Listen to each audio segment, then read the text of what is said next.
شیخ Saadi رحمۃ اللہ تعالی علیہ فرماتے ہیں تا مرد سخن نہ گفتہ باشد عیب و ہنرش نہ ہفتہ باشد۔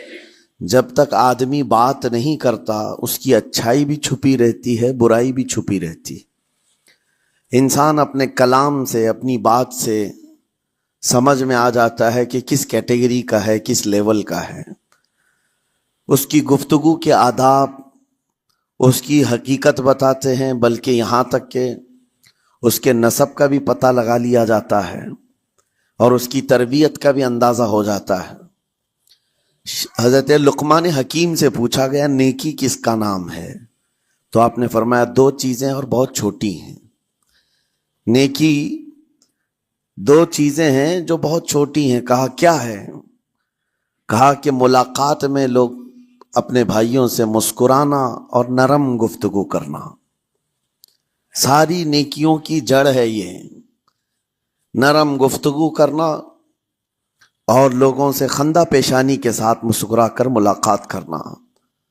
لیکن میرے عزیزو، یہ دو چیزیں بناوٹی تو بہت سارے لوگوں کے ساتھ آ سکتی ہیں، اخلاق تصنع جس کو کہتے ہیں، تکلف کے ساتھ بہت سارے لوگوں کے ساتھ آ سکتی ہیں، لیکن حقیقت میں جس انسان کی طبیعت میں یہ دو چیزیں ہونی چاہیے وہ کب سمجھ میں آتی ہیں؟ اس وقت مولا علی کرم اللہ وجہہ الکریم نے فرمایا کسی انسان کو اس کی حقیقت دیکھنا ہو تو غصے کے عالم میں اسے دیکھو۔ وہ اپنے آپے سے باہر ہوتا ہے یا اپنے مزاج کے خلاف کس طرح بات کو سن کر کے تحمل رکھتا ہے۔ سب سے بڑا پہلوان وہ ہے جس نے اپنے غصے کو کنٹرول کیا اور اپنی زبان پر قابو پا لیا، ورنہ یہ وہ لمحہ ہے جب انسان پھٹ پڑتا ہے، جو دل کے اندر ہے سب کہہ جاتا ہے۔ آپ کو میں بتاؤں، نبی کریم صلی اللہ تعالی علیہ وسلم کے عظیم اخلاق کریمہ، بخاری شریف کی حدیث ہے، حضور مسجد نبوی میں تشریف فرما ہے۔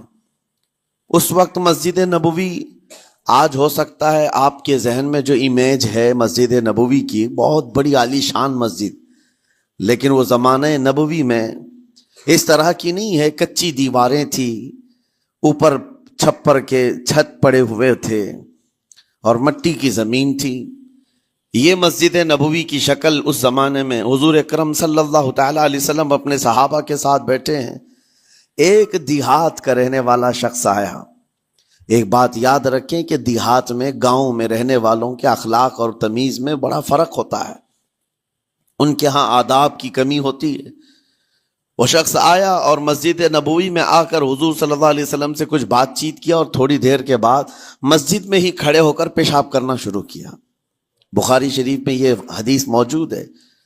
جب مسجد نبوی میں کھڑے ہو کر پیشاب کرے تو صحابہ اکرام سب دیکھ کر کے دوڑانے لگ گئے، خذوہ خذوہ، پکڑو اس کو، پکڑو اس کو، اور صحابہ دوڑاتے تھے، وہ پیشاب کرتے ہوئے بھاگتا تھا پوری مسجد میں۔ نبی پاک صلی اللہ تعالی علیہ وسلم نے فرمایا دعوہ، چھوڑ دو اس کو، کر لینے دو، پیشاب کر رہا ہے مسجد میں، چھوڑ دو اس کو۔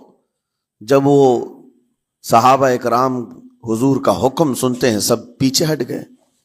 تھوڑی دیر کے بعد نبی کریم صلی اللہ تعالی علیہ وسلم نے صحابہ سے فرمایا پانی کے ڈول بھر کر کے لائے جائیں۔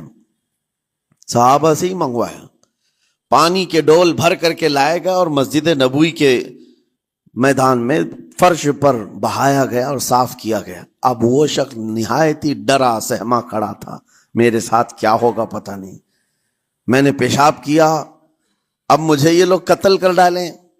نبی کریم صلی اللہ تعالی علیہ وسلم نے قریب بلایا اور فرمایا، نہایت نرم گفتگو کے ساتھ حضور فرماتے ہیں یہ اللہ کا گھر ہے، یہاں پیشاب نہیں پیشانیاں رکھی جاتی ہیں۔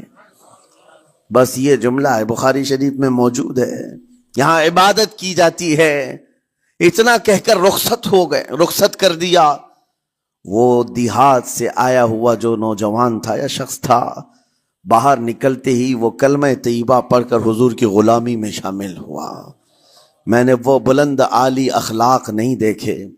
نبی کریم صلی اللہ علیہ وسلم کے بارے میں قرآن کہتا ہے فَبِمَا رَحْمَةٍ مِّنَ اللَّهِ لِنْتَ لَهُمْ، اللہ کی رحمت سے آپ لوگوں کے لیے نرم ہیں، اس لیے لوگ آپ کے ارد گرد لگے ہوئے رہتے ہیں. وَلَوْ كُنْتَ فَظًّا غَلِيظَ الْقَلْبِ لَانْفَضُّوا مِنْ حَوْلِكَ. اے رسول اگر آپ سخت دل ہو جائیں تو پھر یہ سب چھٹ جائیں گے، آپ سے دور ہو جائیں گے. اس رسول کے لیے جب کہا گیا ہے کہ اگر آپ سخت ہو جائیں تو لوگ چھوڑ کر کے دور ہو جائیں گے، تو ہمارے اور آپ کے لیے کس قدر لہجے کی پابندی ضروری ہے. ہاں عزیزان گرام وقار، اپنی گفتگو، اپنے کلام، اپنی بات چیت سے آپ اپنے سلیقے بتاتے ہیں. گالی گلوچ کرتے ہوئے جن کی صبح شامیں ہوتی ہیں ان کو دیکھ کر کے ہی پہچان میں آ جاتا ہے کس گھر سے یہ تعلق رکھتا ہے، کہاں ان کی تربیت ہوئی ہے، کس طرح ان کے آداب سکھائے گئے. اسی لیے میرے عزیزو، بچوں کو آوارہ بھی نہ چھوڑ دینا کہ وہ اپنی زبان گلی کوچوں سے سیکھ کر کے جائیں.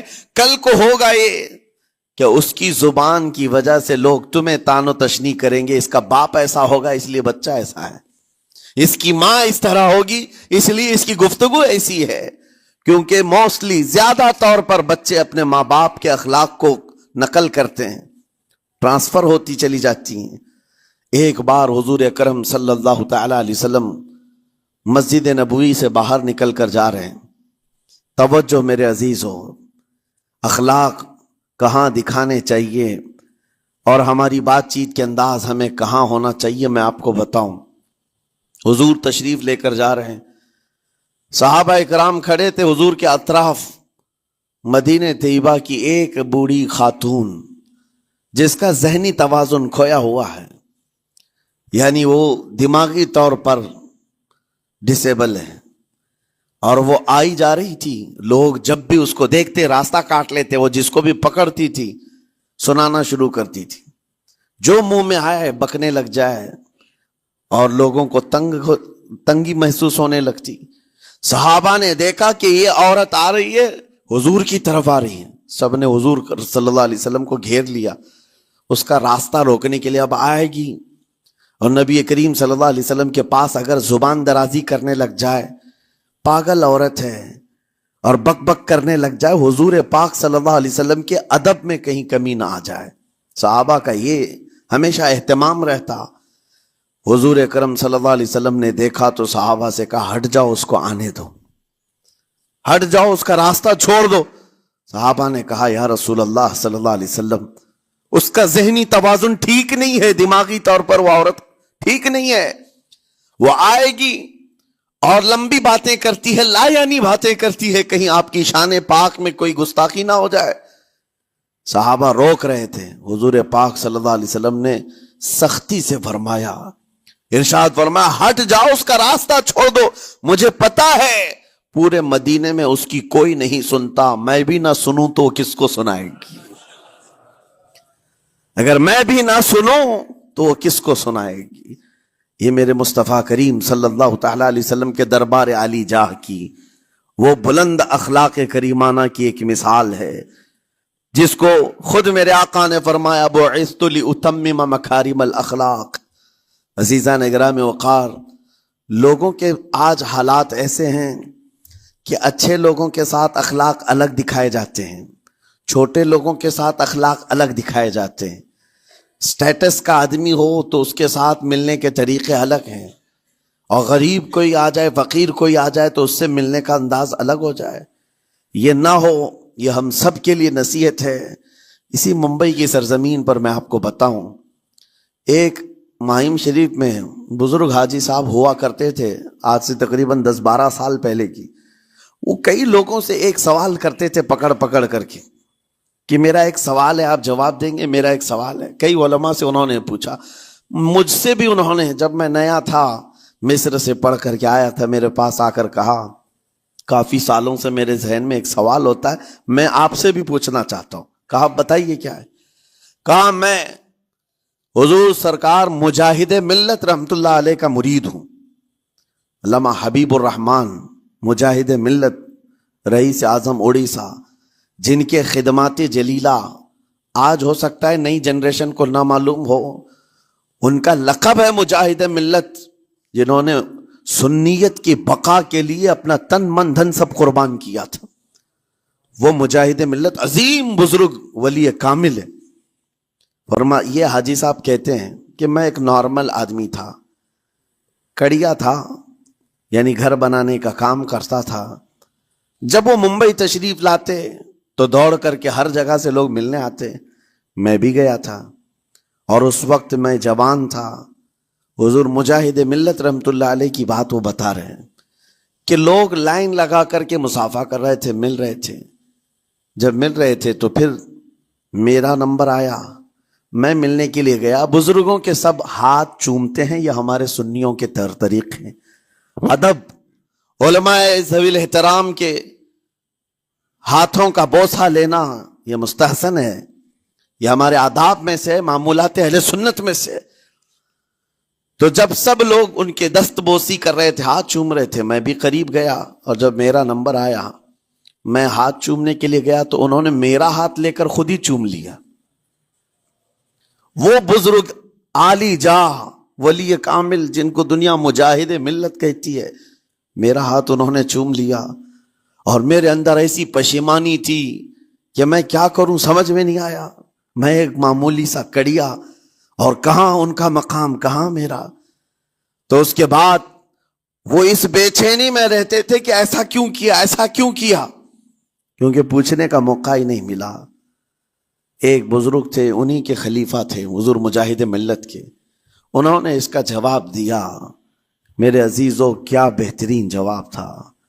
حضرت مجاہد ملت رحمت اللہ تعالی علیہ یہ چاہتے تھے کہ ہزاروں لوگ ہماری تعظیم کرتے ہیں تو کہیں ہمارے دماغ میں بادشاہت کا خیال نہ آئے، ہم غریب اور فقیر کا ہاتھ چوم کر اپنے نفس کی مخالفت بھی کرتے ہیں۔